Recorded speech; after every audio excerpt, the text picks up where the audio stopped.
she. Judging with me are. Hi, I'm Olivia Schieber, please. Phenomenal. I'm going to go around the room and ask speakers their speaking order. This will also be time to state the preferred gender pronoun if you wish to do so. Opening government.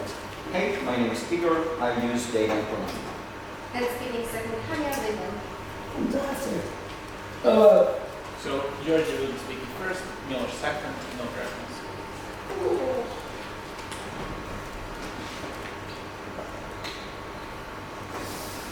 SMG. Josh speaking. Laura Versace Schieber.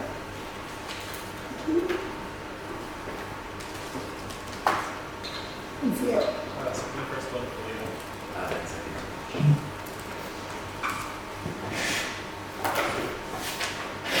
I will clap at 1 minute, 6 minutes, and a double clap at 7 minutes. Please wind your speech up around 7:15. Please do time yourselves and the people you'd like to offer POIs to. Genuinely best of luck in their day. Good luck. I welcome the Prime Minister. You're here.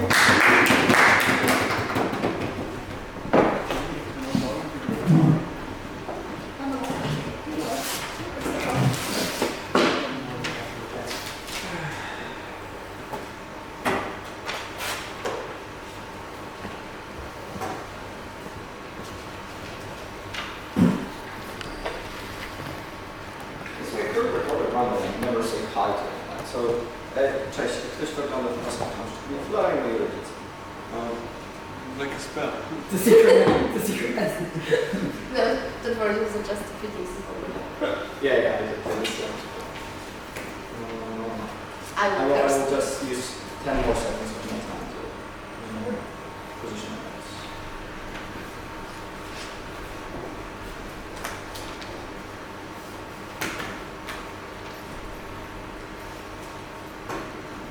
Okay. All ready?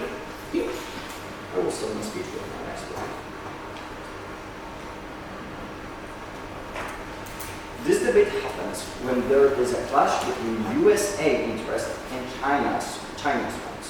The team that will prove to you that because of Trump's policies, outlook, in general his fights, countries will cooperate with China more, and that is how we will win this debate. First of all, on Trump. Pretty controversial guy, I would say. Uncooperative or outright hostile to majority of groups in general that aren't in his own sphere of interest. Let's line it out.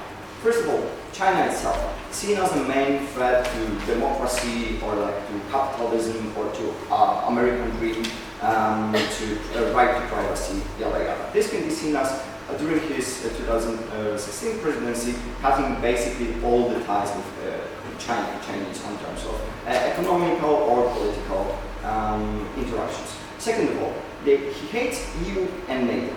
This is basically seen, first of all, as a great waste of taxpayers' money, where America puts more, way more than they receive, and same with like just cooperation between them. Trump thinks that basically US is getting screwed over. This can be seen as like fallback of Afghanistan during his presidency, or cutting ties with trade with countries like France or Germany, also during his presidency. He also hates immigrants, that's pretty self-explanatory. On top of that, ecological policies, this can be seen as during his presidency, removing carbon taxes or just cutting spending. And fifth of all, importantly, he hates IMF, World Bank, and other global powers. He's very American in the sense of everything that impedes on Americans' people's freedoms, their wallets, is something that I want to get rid of or minimize. What are interests of China or CCP?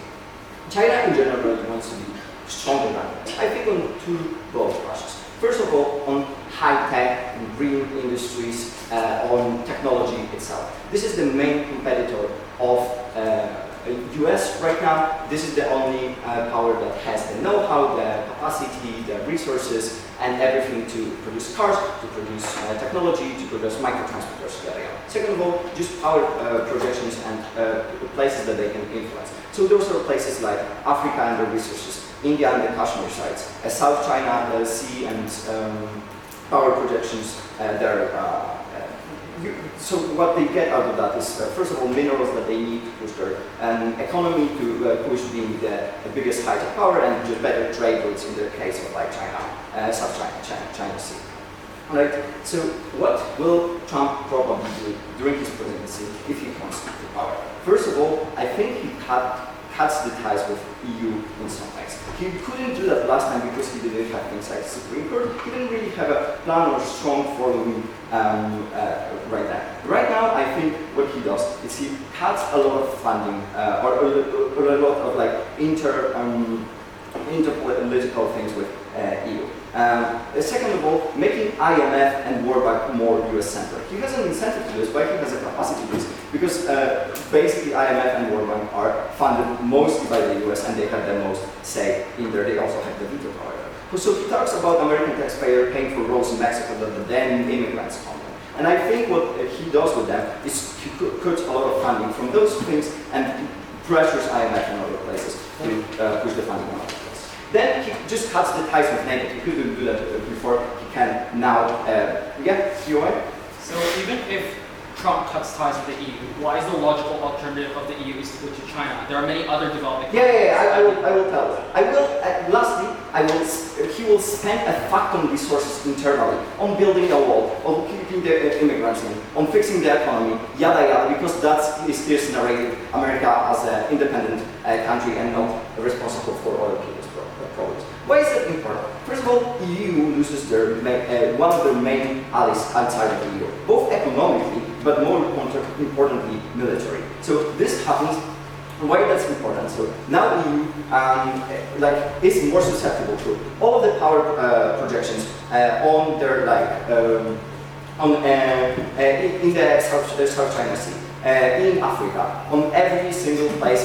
China now gets basically a free going computer. Second of all, better bargaining power when loaning money and competing with loans from IMF, because now IMF cannot propose loans that have just better results for them. So Chinese are more profitable ones, and I think Chinese ones are getting chosen right now.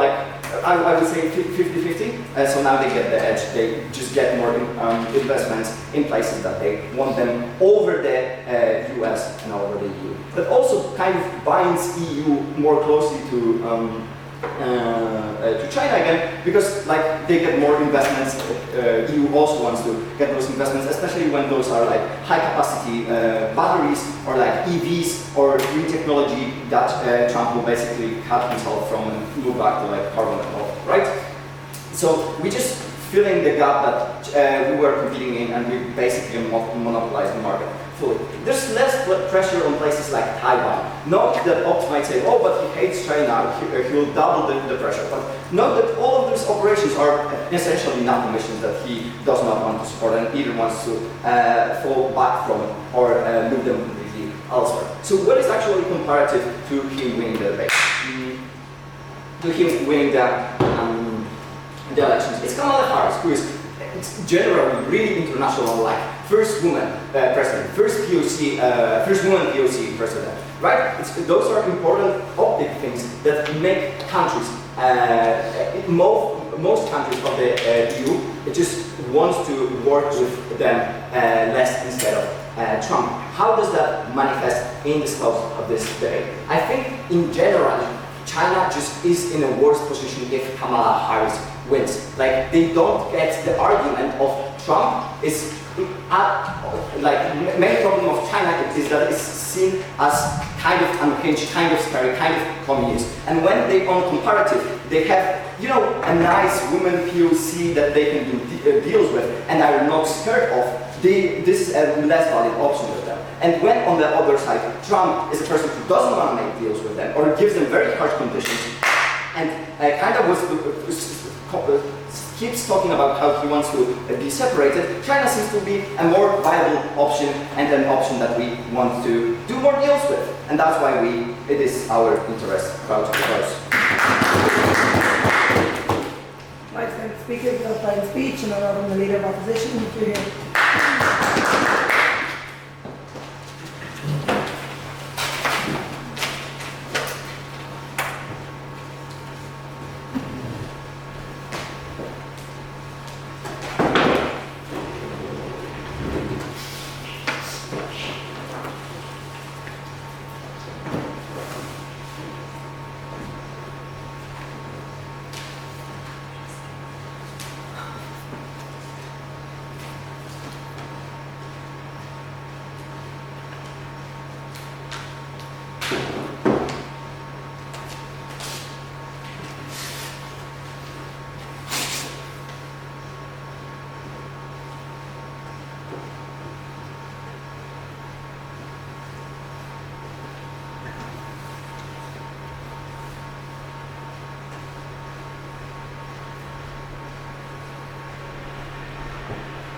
is braggadocious, likes to be flamboyant, likes to say a lot of things.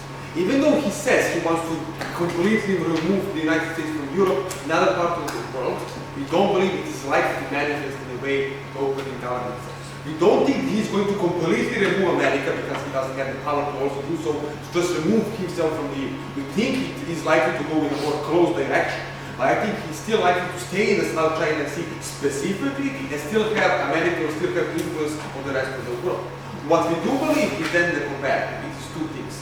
Firstly, that the trade war between China and America will likely to continue and how this directly hurts CCP economically and their ability to have grasp on power in China. And secondly, why the democratic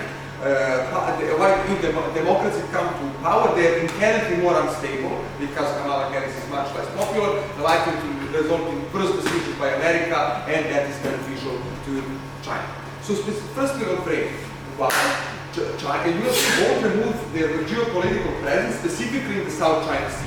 Notice, Taiwan firstly is so much important for them because Taiwan is the main manufacturer of semiconductors and a lot of these things. Meaning that it is impossible for USA on whoever, if I was president, no one would let me remove our army from Taiwan and all of these things. Secondly, China is America's biggest threat, meaning they want to do anything in their power to screw over them. If that means being their president, curtailing their ability to move their army, that is in the interest of the United States, any president, specifically Trump, who has built his reputation on fucking over China. Thirdly, they have a huge sunk cost. They have so many bases, so many aircraft carriers, ships, bases, a lot of these things cannot just disappear overnight. They're still likely to stand there and a lot of these things. Secondly, if they don't do, if they remove themselves, other countries in the South China Sea like Philippines and others will likely join here. And fifthly, even if it is true, they say that maybe America will move their ships from other parts of the world. We think these ships are likely to then go to the South China Sea, specifically because they want to curtail, how we say, China. Even if we don't think it is likely that they will completely disband their interest in European Union, they are so much tied, especially in NATO, it is just not realistic, even though Donald Trump said. First argument, why the Donald Trump presidency will further the trade war which impacts CCP negatively. Notice firstly the state report. There are certain tariffs and there are certain pushes by America to invest in local industries, to maybe invest in Mexico and a lot of these things. But it is not as much for a couple of reasons. Firstly, they are dependent greatly on China, so they cannot just instantly remove themselves from China. They will suffer an economic crash, but it is also not possible. Secondly, China is still a very strong economy, so it is not in their interest to do it that fast. And thirdly, it takes a lot of time to replace all of this infrastructure, all of these machines, to build factories, to build transportation. So it is not possible to, currently the status quo, you are still dependent on China. So in order to do this, you really need to invest time and money and like this. But secondly, clarification in the opening position. Secondly, while Donald Trump on comparative is likely to further this divide within these policies. First reason, this is his main talking point. He made his career on a lot of things, but one of the main things was talking about China, how we will shut them down, how the Chinese are our enemies, how we need to do anything in their power to stop it. And this is a sticky propaganda. He built his reputation on this. It is incredibly harmful for him to do this. Notice, the Democrats don't necessarily say this. They have more social policies, so their main talking point is a lot of these things.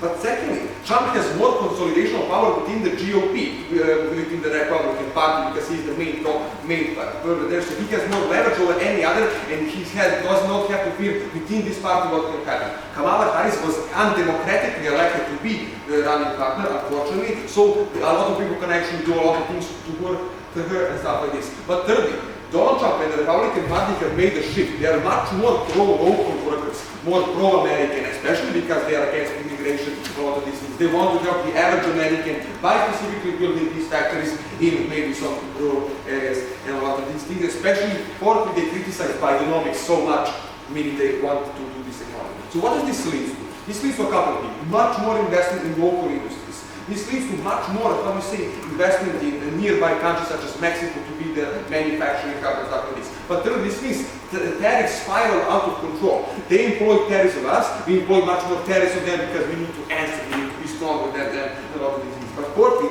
pressuring other countries that are still dependent on America to implement tariffs and stuff like this. Why is this harmful for China? Because China depends on exporting. Depends on cheap manufacturing goods being exported because they have cheap labor, because there is gazillion of them, and secondly, for history, I think this is just true. How does this weaken CCP? Firstly, they have more or less money to just gain for themselves. If they have less economic revenue, a more slower GDP growth, they have less money for them, and a lot of these things. But secondly, they are dependent on economic growth to keep their power in check. Because they are autocratic, regime, meaning that the only way they keep their power is by giving enough economic growth to people, is by giving handles and a lot of these things. But thirdly, this also weakens them within certain regions in China, like Xinjiang region, where they destroy Uyghur lives. It is dependent on this. But thirdly, they have more or less money to actually do things abroad, what opening governments want. They have less money, less resources, they cannot influence them as much. This directly hurts the CCP, specifically not just China as opening government asserts. This is much more on the motion. But second, closing, if they have a point. Opening? He has no capacity to fight over China. He has capacity to pressure IMF and do other things. All those. How does he not have capacity to fight over China? He can implement tariffs. He can build infrastructure. I just explained to you what IMF, what are we talking about? Second argument, why the technocratic presidency is inherently more unstable and all these things. Why is this the case? First of all, Kamala, even if she wins, she won't be as popular because she wasn't democratically chosen. She was backed by Biden, but did not win the primaries. Meaning that even if she wins, it is likely that it's because people hate Trump so much because he's bad for other reasons. But secondly, Kamala and generally the Democratic parties is much more fractured. They have different fractures. Notice what happened after Biden stepped down. A lot of people were inside calling, I don't want to support Kamala, a lot of these things, which is problematic because now she has to make certain concessions within the party and not necessarily do things that are in the best interest in some of this. But thirdly, on the comparative chart, has much more control, a lot of these things. What does this mean? It means that when you don't have as much consolidation of power, you have to, one, make concessions. Concessions mean that you have to appease the other side of your politics, but not necessarily make the best decisions which are in their interest. But secondly, you cannot make as unpopular decisions objectively good and all of these things. Why is this good for China? Which means that now America is much more less decisive on foreign policies, cannot donate as much money to a certain country and have it, cannot do shady things like, funding the some things which lead to all of these things. For all of these reasons, I think Donald Trump is good. Xi Jinping.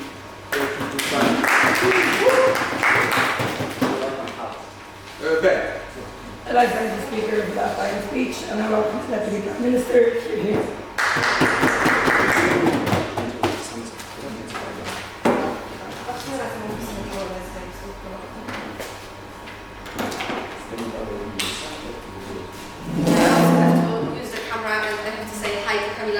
Because I promised that.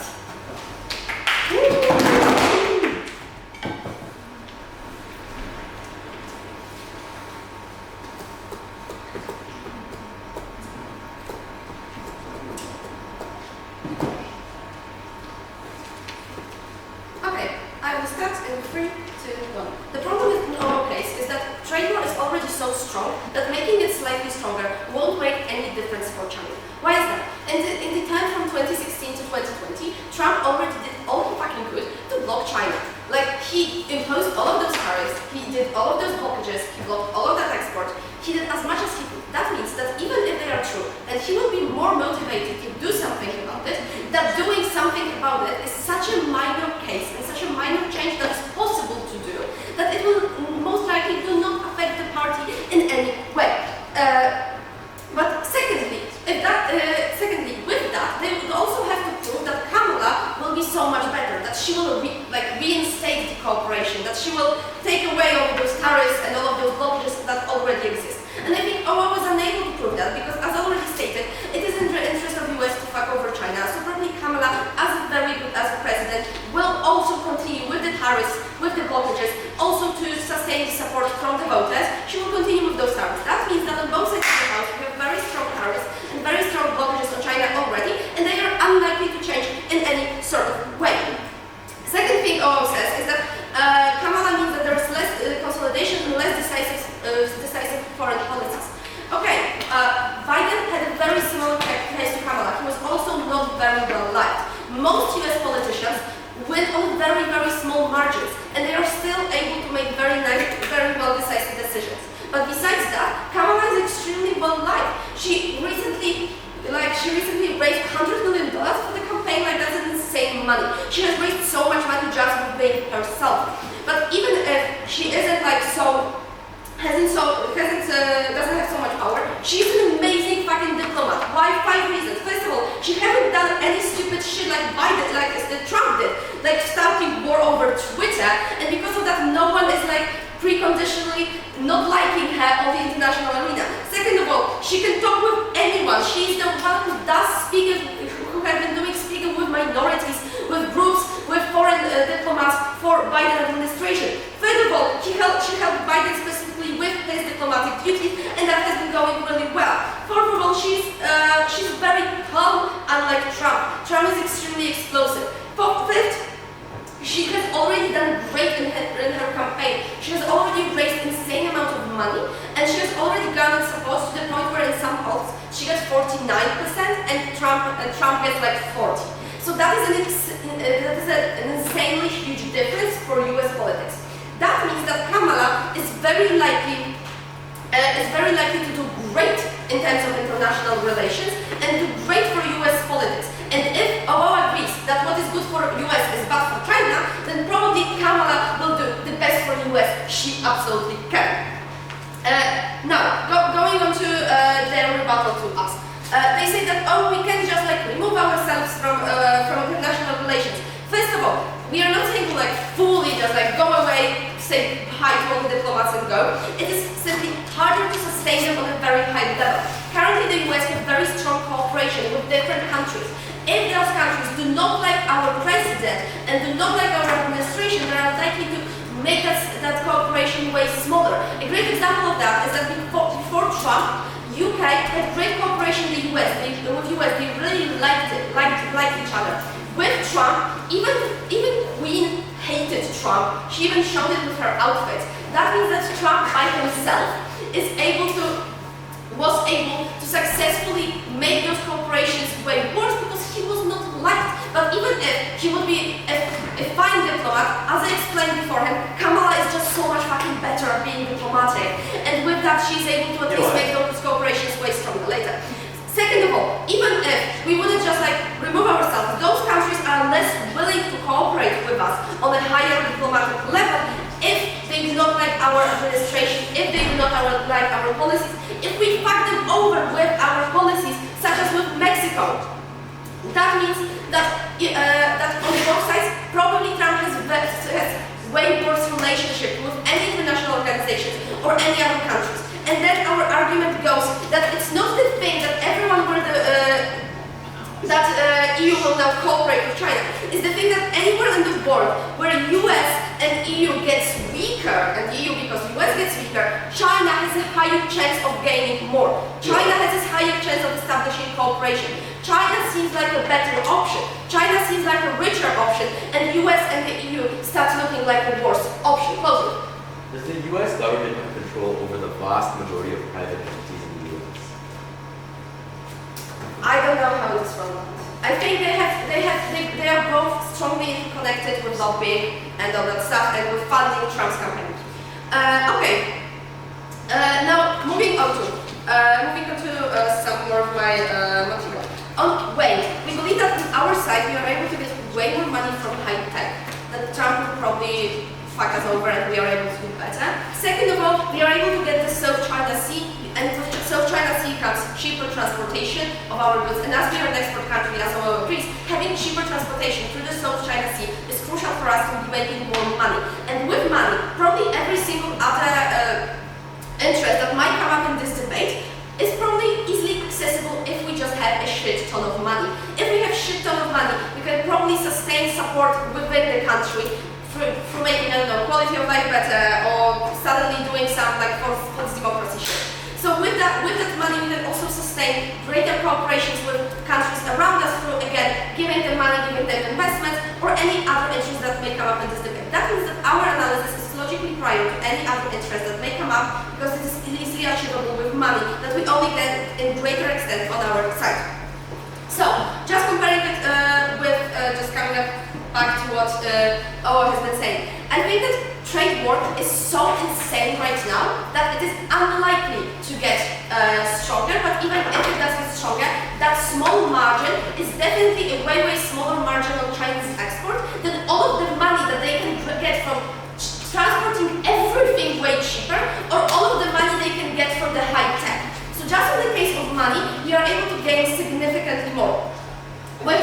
the case of foreign policies and etc. We believe that Kamala is a great fucking diplomat, and she would not mess this up just because someone in her party says, oh, maybe not, let's not do it like that. I think she still has a lot of power she would have a lot of power as the president, and she would not fuck this up as much as Trump. And if Trump fucks up foreign policies for the US, China wins. Thank you. Speaker for that fine speech, and I welcome the Deputy Leader of Opposition. Hear, hear.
Okay, just to point out that CEO thinks it's unrealistic for Trump to input tariffs and less forced cooperation with China, but it's realistic to leave the NATO to fuck up the EU. Just think about it, what they're saying.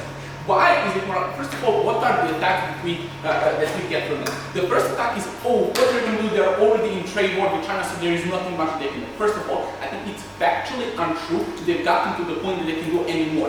Having some restrictions, some words does not mean you cannot go further. You can, first of all, you can make EU and other allies put more tariffs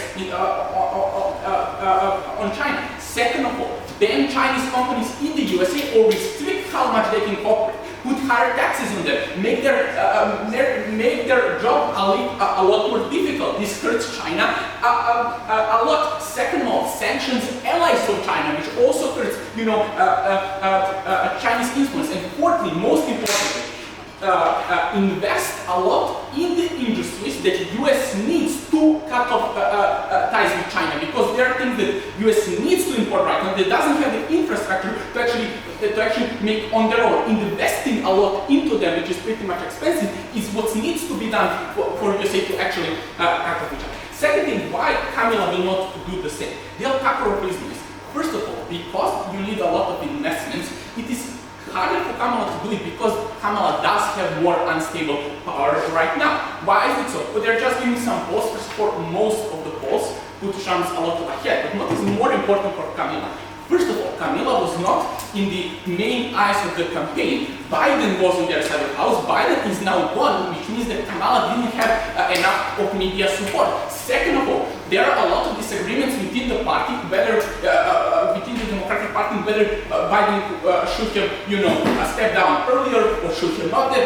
Was it political suicide or not? You have, although majority support, you have some saying that it's that they should have. Some people believe one, some people believe two. Thirdly, other people in the party see this as a chance to, step up now and put them in the place instead of Kamala and fight. In fact, you can notice that this is really important for Kamala not to do risky things, because there are other elections in the future, such as, for Senate and for Congress, meaning that if they fuck up now, it's really bad for the Democratic Party, especially because Republicans are doing good in those institutions. Second of all, just the amount of money that they have. Notice that because of the policies of the Democratic Party, they need to put a lot of in pensions, in healthcare, in other social things, which limits how much they can actually, how much they can invest in. Biden might say, oh, we want to, be independent, but they don't have as much as money as Trump does, because Trump doesn't have that kind of policies that needs to be important. Furthermore, because this is the main talking point of the Trump, it is much more likely that he has higher incentives to actually do this than Kamala does. Kamala has much more social policies that can keep her in the power regardless of this, while Trump basically has this and immigration. This is like mostly the enemy. This makes more likely for Trump to do it. Okay, why is completely unlikely that the Trump will, leave EU, NATO, and all these things. Notice, first of all, that USA needs NATO in the EU. Why? One, supporting a lot of interventions and a lot of military base. Second of all, USA is selling the weapons to actually EU and NATO, which is a huge earning of money. Third, international support in all international bodies.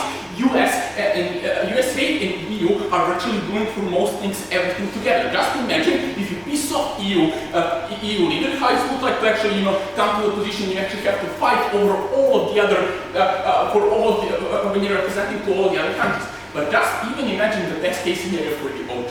They completely piss off, completely cut ties with EU. It doesn't give them any of the money, so that EU cannot exert influence. What is then likely that in all of these countries, US is going to use that exact same money to exert influence on itself. It doesn't have to be EU that exerts influence. When the EU, comes off, the USA is likely to use that situation with that money to exert influence. So for China, it's virtually almost the same. They're just not doing it together, but you still get the same amount of money. So that means that there is also, much less comparative there. No. And I want to make one thing clear. Notice that both OG and we say, oh, it is the talking point of Trump to, both cut off ties with EU and do this thing with China. Why is our case much more likely to happen and much more realistic? First of all, the amount of money is actually, and the Trump is better on our side of the house. But no much how we say that it is hard to do it, it is a temporary shock.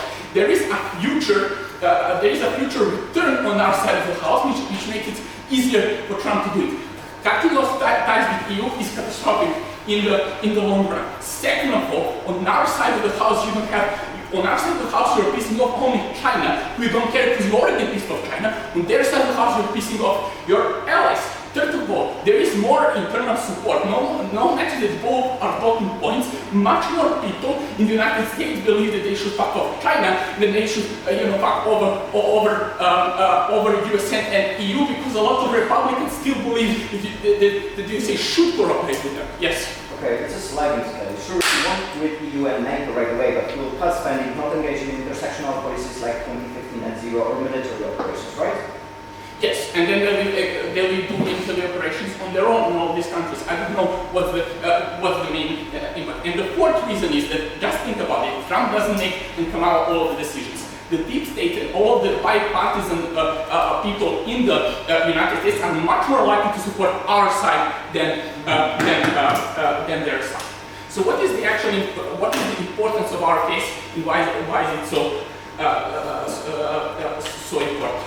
When we actually exert, more tariffs on China, what does it happen? First of all, it gives them less money in total. It just gives less money to the party itself, which means just, credits their operation. But second of all, it degrades the ability to which CCP can exert power in other countries. This is so important for China because it's one, how they get cooperation, exports, imports. And second of all, this is generally how, they exert power to other countries by getting all the deals they need. Because they have internal support in the countries, this is the most important thing for the CCP to exert international support. Thank you.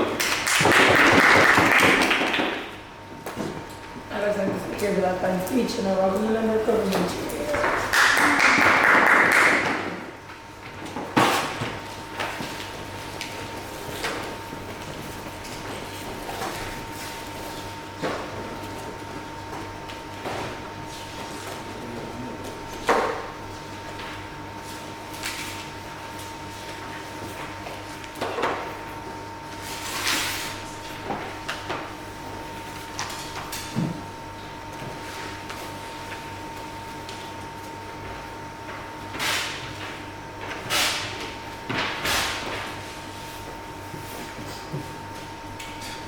Are we supposed to be stupid doing this in front of people that know Jack? Because I'm really scared people are drawing parallels. Literally, my head was like, did you buy one because Jack has one? Because yours is ours. It is really useful. So it was because of Jack. I used to use it back before phones as well. Jack Starbeam? Yeah, okay. At the end of top off, I'm just really unclear on who can actually achieve China's interests. I'm very clear on what the interests are, but I just don't have any actual feasibility for it. OG tells me that they want to expand their trade routes, but I get no actual mechanism on why Trump winning is actually empowering for China to be able to do this. Two contributions. Firstly, filling in that gap from OG, and then secondly, speaking about how China is now more empowered to expand into the South China Sea, and why this is one of the key crucial interests in today's debate. But firstly, taking out a lot of OO. Firstly, they tell us that this weakens the CCP because they've got less money, they've got dependent on economic growth, and this weakens their economic growth. But then thirdly, that China has less money to do things abroad. Let's take this out. Firstly, dependent on economic growth. China already, through BRI, controls a lot of the production and extraction of natural resources. We see this with lithium, which will become relevant for later on in my debate. But what this means is that they don't really, it doesn't really care whether Trump wins or not, because they've got the ability to do this, but Trump winning is the actual manufacturing and selling of these goods where the specific point is. But then they tell us that China's money is going to be limited because of the fact that the tariffs are going to be imposed. I just don't think that tariffs have that big an impact on China for three reasons. Firstly, they have a lot of trading partners through BRICS and the alienation of other countries that the US dislikes, which means they've pretty much got a stable trading partnership with those countries.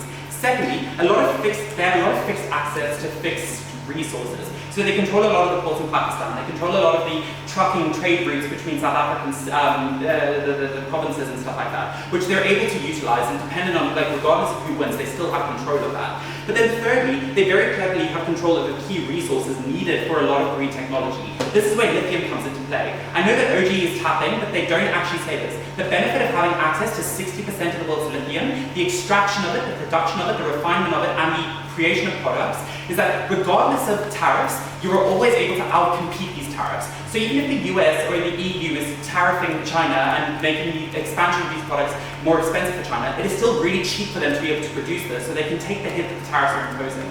This means that OO's tariff point doesn't really exist.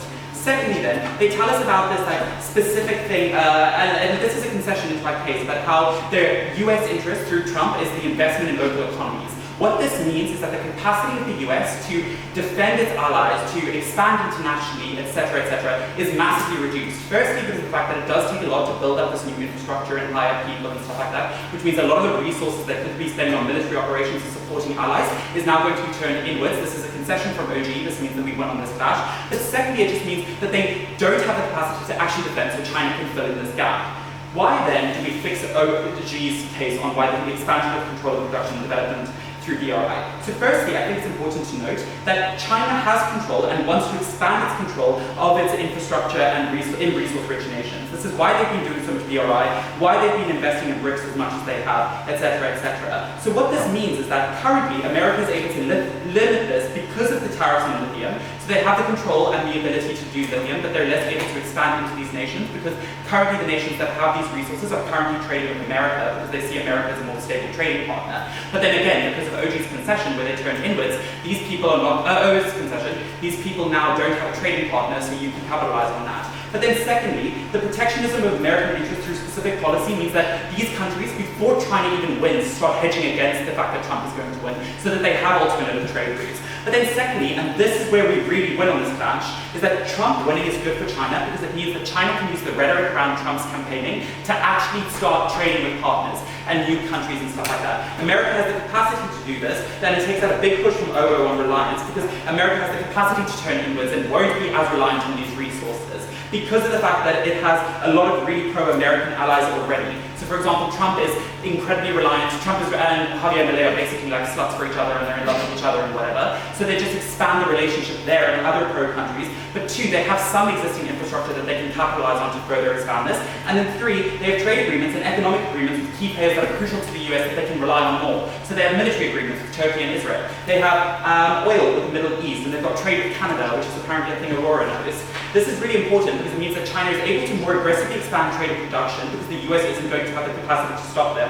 But two, countries are going to go to China as having a trading partner is better than having no trading partner, especially if the US is saying they're going to turn inwards. This means that they have more of a market to sell and trade with, etc., etc. Second contribution, why Trump winning means China can escalate their presence in the South China Sea. Firstly, the rhetoric around this debate is that Trump was successful during this time because there was no war, which means that he wants to focus more on keeping this. So he's unlikely to want to expand military presence in the South China Sea. Secondly, protectionism and stabilization of trade routes. What this means is that because of the fact that they're turning inwards, where they are reliant on very specific countries, they want to ensure that they can stay reliant on that. So you help expand your presence into Argentina so that you get the resources from Argentina continually. Thirdly, conflicts with bigger nations, where this means more important conflicts, essentially, where there are more important needs for American resources. So, for example, Trump is a really big supporter of Israel. What he's going to do here is he's going to give a ton of military presence to help defeat the enemy of Israel and stuff like that. But then fourthly, you want to prop up your allies that could dip out, especially with the rise of anti-US sentiment. So you want Argentina to be really powerful, and you want them to not want to enter BRICS as they did when Javier was elected. You want to prop up your OPEC allies to maintain USD hegemony on the oil crisis and stuff like that. But then thirdly, or fifthly, is that it's just low burden to say that Trump is the biggest enemy in this debate, right? For China to say. It's a really big, powerful tool because Trump actively hates China. We saw this during his last election. You can justify this expansion through that. And then six, it's already said that there's a pull-up of funding and military aid for non-essential partners because of the fact that you want to stabilize these routes. Yeah, sure. Inwards is not 100%. I can't hear you. Turning inwards is not 100% to 0%. A lot of the countries are still going to be dependent on America, and they probably still prefer to trade with America because this is a concession. Thank you very much. Okay. 7. Capacity. Infrastructure to become independent is expensive because it just means that you have the capacity to mitigate this. So they already have some capacity in here, and now you further want to expand the South China Sea to capitalize on this. Even if he does escalate interest in the South China Sea, this is still in the interest of China because it now means that they've got the justification for censorship towards their own people by stating we're trying to fight a war, no more protesting here. This is both an internal and external justification. Secondly, Trump can't feasibly hold them off because of the other allies and internal policy shifts, which means that they can further expand into this. The impact of this is that it is in the interest of China because they've got a justification for censorship of economic protest, both internally and externally. But secondly, it means that they're able to actually expand their interest into the territory and control of the South China Sea because they want to get control of the trade routes and mitigate tariffs. They want to annex Taiwan so that they control the semiconductors. They want to access the resources in the South China Sea, which they're able to do. The way in which you weigh this debate is this is about the interest of the South China Sea. We beat OG because they are prone to the impacts and the criticisms that come from OO about tariffs. We tell you why this isn't that and why they can actually hedge against all of these economic uncertainties. This is clear to you. Question, what is a concession? Sorry? Question, what is a concession? Like basically they need to something. Okay. Cool. Lifetime speaker. Shush.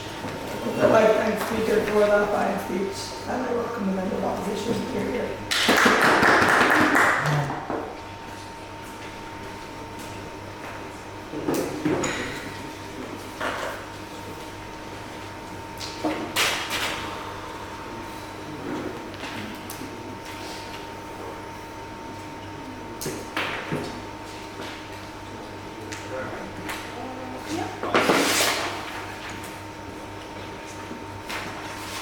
So I think CG's case of China having this huge trading partner thing with BRI and stuff really made sense in 2018. The reality is that China has been suffering economically and domestically because of things such as the crisis with Evergrande, because of things such as the COVID-19 crisis. We just think from opposing opposition, the most important part of this debate is restarting the Chinese economy, and that means keeping private investment in China, maintaining the domestic legitimacy of the CCP, because that is the prerequisite for everything else the other teams want to talk about, international expansion. We need to at least, secure your own country first and secure the livelihoods of your people first. Before that, and two extensions, I do want to explain some rebuttal. So, I think opening government says that the US will weaken control and cut ties with a lot of countries, therefore China can come in. The problem, as I put it out in the POI that was not answered, is they don't prove why the logical alternative has to be China. We would point to the fact that a lot of countries are diversifying away from both US and China, and things like, for example, ASEAN becoming a huge economic bloc, meaning that a lot of the countries in the South China Sea will just trade with each other. Things like the EU, which they talk about, has France and Germany, who are massive economies that spend and continue ties with the EU. And a lot of countries, for example, make trade with India that is rising economically and has overtaken China in terms of population growth, as well as the large share of their markets. And I do think this also takes out closing government, because closing government's alternative is that you are likely to trade with partners by saying that Trump is bad. But the problem is, and this is really important additional context, is that if you are forced to engage in a trade war under their side of the house, that also leads people to distrust China, right? It leads people to distrust both China and the US because they're never really certain who will win the trade war, because if you side with one of those countries, you might fuck yourself over. And so, a lot of these smaller countries will just tend to diversify away from both things. Yes, they'll maintain some relations, but they'll be less dependent on China under their side of the house, because this creates a bad image with China as sort of this retaliatory actor. So, I think this proves and actually flips their extension against them, because it is by engaging in this sort of war and engaging in this sort of context that China becomes less trustworthy with their trading partners. First extension then is on the issue of Taiwan and I guess generally South China Sea as well, which are areas that China significantly cares about. I think we're just going to give a lot of mechanization as to why the US is under Trump is just going to be far more aggressive in the way they do this, right? So obviously to some extent the US has had some deals with Taiwan. Nancy Pelosi has, for example, met up with Taiwanese leaders and actually visited Taiwan. We're just going to argue that Trump is going to accelerate this with more sort of force and give a lot of tipping point analysis for why this is the case. The first thing to point out is because there's been a lot of criticism towards the Democratic establishment for being too soft on the issue of Taiwan. And notably, Trump wants to differentiate himself if he goes into presidency from the outgoing administration, which is Biden. The way to differentiate yourself is by taking a more aggressive stance because that is more in line with what you want to do. And that is the reason why you're more likely to say things such as, instead of just visiting and having military cooperation, actually sending troops to Taiwan or actually creating more military bases in Taiwan in that respect. Secondly, because Trump uniquely benefits from a distraction from domestic issues and uses China as a scapegoat. I forgot to trigger warn this, but unfortunately there are instances of racism towards just the Chinese people in general, because that is the narrative that Trump uses to distract people from his fuck-ups in a sort of domestic economy sphere, right? The fact that, for example, he wants to implement things such as less spending cuts, for example, which harms directly people on the ground. The way he justifies this is sort of to distract people by giving the scapegoat of China and by saying China is fucking up our economy, which means that the only justified response that the voters think is legitimate is to increase more sort of action towards China, towards sort of more aggressive military expansion. Thirdly, I think it's just because Taiwan is a primary hot issue for China and a primary weakness of Chinese sort of interest. And fourthly, because of the protection of microchips. The reason why the US cares about this and pivoting towards protecting, securitizing Taiwan as a production of microchips is because of the advent of things such as AI and more generative industries. All of those mean that the US is significantly going to increase investment into these things. Why is comparative better? And I think this is something that we also fill in. The first thing to point out is that Kamala, as an alternative, relies more on domestic issues as her primary claim to legitimacy, right? Because her background was that of a civil rights story, because her background was that of fighting for the rights of minority groups or fighting for the right of abortion, and actually that is the case with how she's talking a lot more about the Supreme Court as opposed to foreign policy issues. Secondly, it's also because Kamala, given she's going to be a new president that has not sufficient track record before, won't want to make big moves that can piss off a large majority of the voter base because you don't know what people care about. Because you're appealing to a larger centrist base, you're not sure whether these decisions are going to be correct, which means that she will always err on the side of not pissing off the rest of the world and focusing more on domestic issues as opposed to more foreign aggressive intervention. This is just bad because it means that Taiwan is likely to be a more pressing issue for China, and given the fact that CCP cares about its legitimacy by projecting power in Taiwan and in South China Sea, I guess by extension, this is why this harms the interest of the CCP. Far more obvious. Okay, China and the US are the only microtransmitter provider in the world. When Trump gives you worse deals because he turns too much and wants all the high-tech industry to stay in the US, you probably are more likely to turn to China for the transmitters.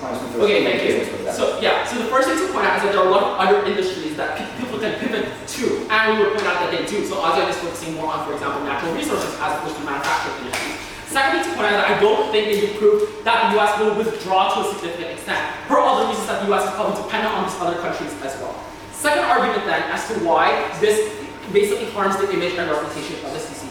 The problem right now is that the CCP is facing a crisis of legitimacy. Per what I said about the two massive crises that they have faced that slowed down their economic growth, factually the GDP growth rate is slowing down. And so the most important context in this debate is to restart its own domestic economy as opposed to expanding outwards.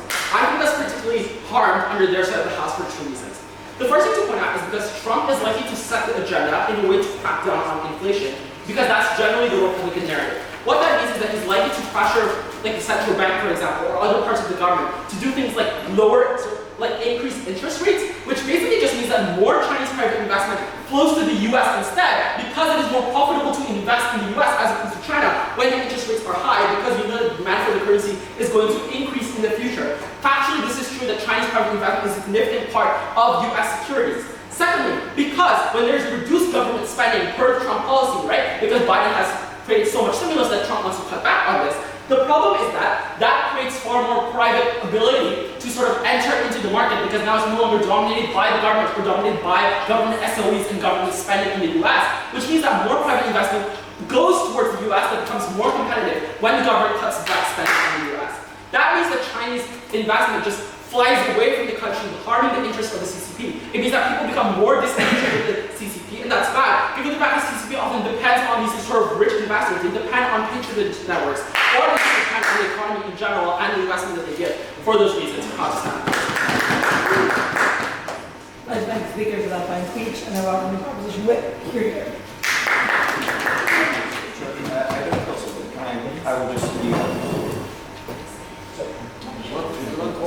I have a lot of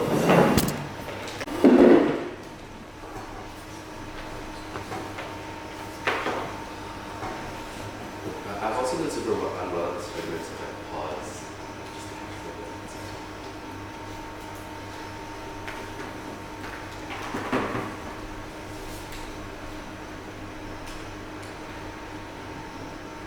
The strategic flaw of, I think, the other three teams in this debate was the belief that the Chinese economy is going to be crippled based on the US's decisions on trade.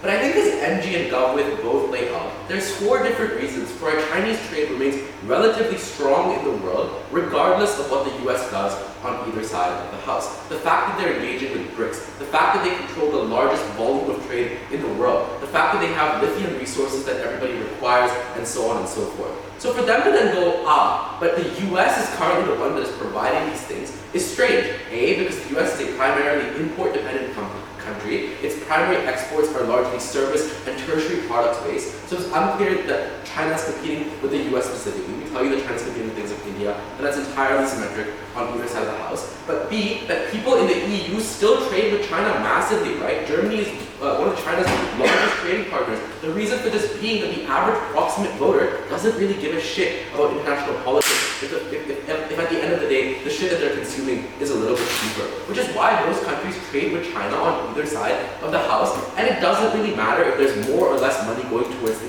EU and NATO. What did matter was, surprisingly, the team that brought you the least by minutes amount of economic extension ended up being the most important one. Because the reason why China's economy depressed for the first time in 30 years in 2021 was not because their trade weakened, it was because their internal investments suffered. It was because they were investing into ghost companies. It was because private investors were scared about Chinese investments. And after the infrastructure crashed, what the Chinese government did was retaliate against these investors, scaring them even more. What this has led to now is investors wanting to find other alternatives, which is weakening the CCP in ways that is much more significant than weakening trade. It is weakening the CCP because the CCP derives its legitimacy from the private jobs that ultimately fuel the market. It weakens the CCP because Chinese investment into US securities is the largest shareholder by far, and this is just like intuitively true, right? Like it's the largest country, second largest country by population in the world, but by GDP per capita it's probably pretty good as well. And so that's the reason for why it is really important that China is able to stabilize its internal economic investors and make sure that they don't flee the country. This is why our extension on economic investment was so important. And I think it was super disingenuous for them to give no response to it at all, rather than to counter-assert their case. They say, well, we wildly exaggerated. I don't think we really do, right? I think they wildly exaggerate their claim on trade. They say you can tank these kinds of investments. I don't think you can, because tanking it is what's leading to massive unemployment in the Chinese economy right now. What did we explain here that I think wins us this debate on the metrics that other teams wanted to engage with, ignoring our Taiwan extension, which I'll get into later? We said, firstly, that after the US elects Trump, unlike Kamala Harris, Trump has maintained much more of an aggressive policy when it comes to investment, when it comes to local investment in the economy, and so on. Whether it's competition with other government investors, with the government itself as an investor, or with the way that they want to influence monetary policy over time, which attracts Chinese investment into the US economy at a much greater rate. But what's important though is we go further than opening opposition. We agree, are able to show that probably to a very large extent, Trump has incentives to want to do things like ban Chinese investments. And this has happened to a much more stronger extent because Democrats don't do this to nearly the same amount, because if Chinese investments are banned, then the neoliberal institutions kind of cripple, right? Like Tencent is 10% of Universal Studios. I found this out last round, right? As an example. So those are the types of investments you don't want to let go. What happens then is, when Trump bans these investments and says, rah, America, like, we're going to be so good, we're going to have all these investments come directly from domestic voters, China must respond. And it must respond either by forcing people to stay within the country, which we think is harmful because it harms Chinese legitimacy, specifically within the rich, which I'll unpack later, or you see capital flight occur in the interim period before this happens. And I want to be nuanced here, right? Because I don't think this debate happens like one day, like today or tomorrow. It happens like 1 or 2 or 3 years down the line, and it's a slow set of progressive policies that over time lead to people like Jack Ma, the richest person in China, fleeing the country on their side of the house. And that is the internal capital flight that we think is so important. Okay, so since COVID, China's economy has grown because of BRI and lithium and stuff like that. So what this means is that China wants to expand into the South China Sea more to secure trade routes, make ASEAN capitulate, embargo trade out to Taiwan, etc. So China's economy has grown right now because the Democrats were unwilling to do the same thing that Trump is willing to do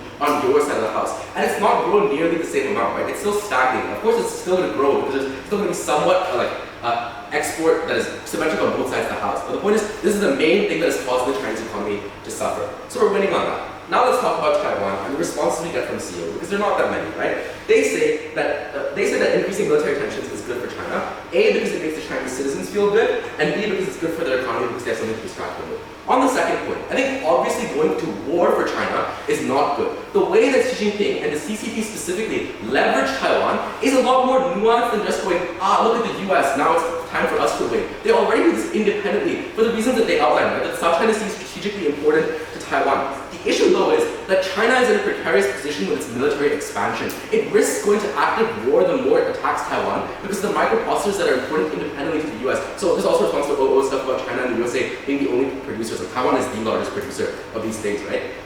And all of this means that it is in the interest of the USA and specifically Trump's foreign policy. They then say, oh, well, you're knifing your at the risk of sounding derivative, mentioned Taiwan, they didn't expand on this, so we're probably not knifing them. But just obviously these are two different things, right? Your economic policy can be looking inwards, but over time Trump has to develop foreign policy because that's the base on which he's able to attract supporters. All the racism stuff, all the things we talked about that had no response and no engagement from the government is reasoning as to why it is likely that Trump is going to have separate issues on foreign policy and on domestic policy. And that means expansion into Taiwan is a massive fucking problem for China because it means they now have to irrationally invest more into their military than they're already willing to. It means they have to risk the cost of war than they're already willing to. When Nancy Pelosi flew into Taiwan, that's when we realized that it is really, really bad for China because they just said, oh, we're pissed off. They promised they'd retaliate like militarily. They weren't able to. And that's what exposes Xi Jinping and makes him weaker and makes the CCP weaker.